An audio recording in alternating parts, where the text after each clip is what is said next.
Je vous laisse seul en scène, Cédric. Merci. Bonjour à tous. Alors, un banquier, une cravate, des chiffres, vous inquiétez pas, ça va très bien se passer. Je vais vous proposer un petit focus sur en avant-première de l'Observatoire BPCE sur les sessions et transmissions d'entreprise. L'Observatoire BPCE, c'est un groupe d'économistes qui travaillent sur différentes thématiques économiques, sociétales.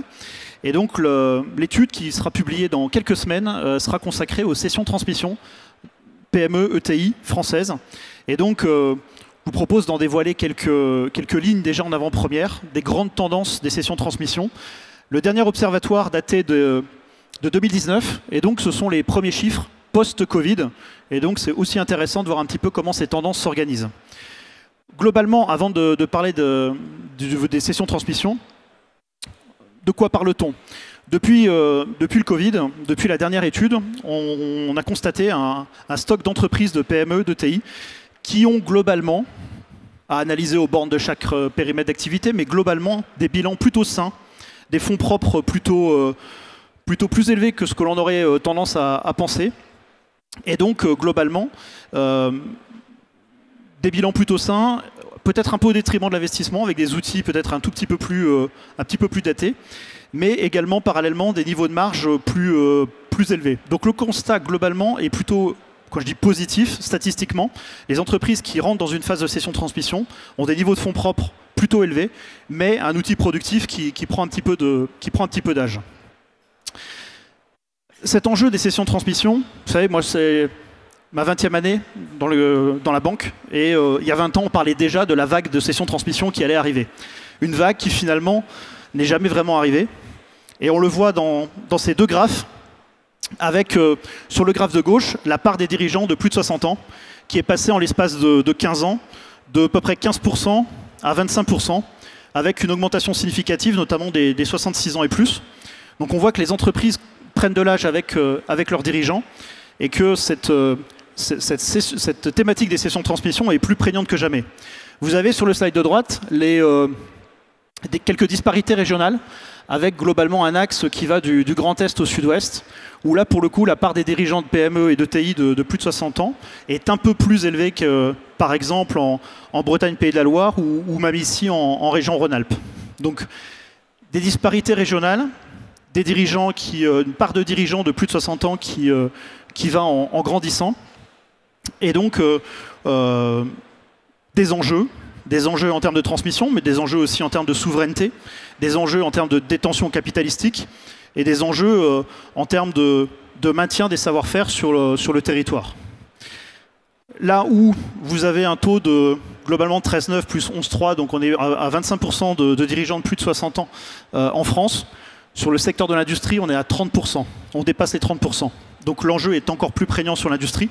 Et l'industrie, c'est un des secteurs où le taux de disparition des entreprises au-delà des 60 ans du dirigeant est le plus élevé, avec notamment des focus sur l'industrie électronique, les produits électriques, la métallurgie, l'industrie automobile, la chimie et la plasturgie. Je le disais, donc pas de vague de sessions de transmission observées. On voit même que le volume de sessions est même en baisse. Avant Covid, le chiffre avait baissé de 30% en 3 ans, et cette baisse continue de se confirmer. Pourquoi ? 3 facteurs. L'environnement économique actuel, qui n'est pas forcément favorable à la cession, avec la hausse du coût de financement depuis 2 ans, avec un attentisme aussi dans un contexte économique assez contraint. Deuxième facteur, des critères de reprise qui se sont diversifiés, des critères technologiques, de réglementation environnementale, de RSE, de télétravail, d'enjeux RH, vous les connaissez bien mieux que moi. Et puis le troisième point, c'est probablement aussi une diffusion d'un comportement de renoncement face à la possibilité ou à l'impossibilité aussi de céder. Sur le slide suivant, on a une analyse assez intéressante sur le slide en bas à droite, sur l'écart entre les intentions et les réalisations de cession. Vouloir céder ne veut pas forcément dire céder. Et on voit qu'une fois passé 60 ans, le volume des intentions de cession est 2 fois plus élevé que les cessions effectuées, avec une démarcation assez nette d'ailleurs sur cette tranche d'âge, et un renforcement donc de la périlleuse nécessité de pouvoir autant que possible, anticiper ces sujets de cession de transmission. On note ce fort déséquilibre entre l'offre et la demande au-delà de 60 ans. Sur la partie haute, vous avez une corrélation intéressante sur la carte de droite, donc la part des dirigeants de PME et de TI de plus de 60 ans. Et puis sur la carte de gauche, le taux de cession. Et on voit assez clairement que les départements avec une proportion élevée de dirigeants âgés ont plutôt un taux de cession plus faible.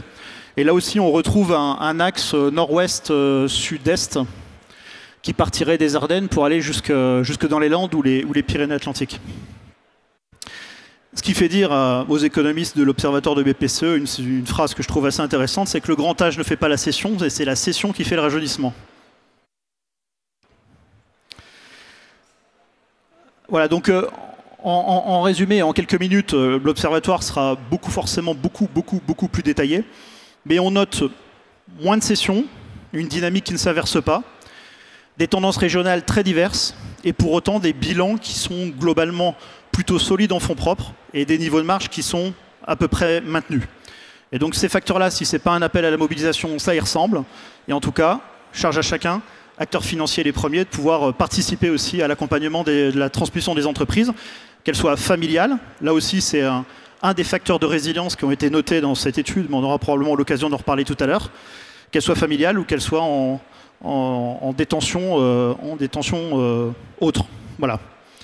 Voilà pour globalement les grandes lignes. Rendez-vous dans quelques semaines pour avoir l'étude beaucoup plus détaillée. Ça fait plusieurs dizaines de slides et donc l'idée n'était pas de les détailler forcément aujourd'hui, mais de donner quelques tendances et puis aussi de poser quelques questions, poser quelques interrogations et probablement aussi sonner un petit appel à la mobilisation. Voilà. Merci à tous.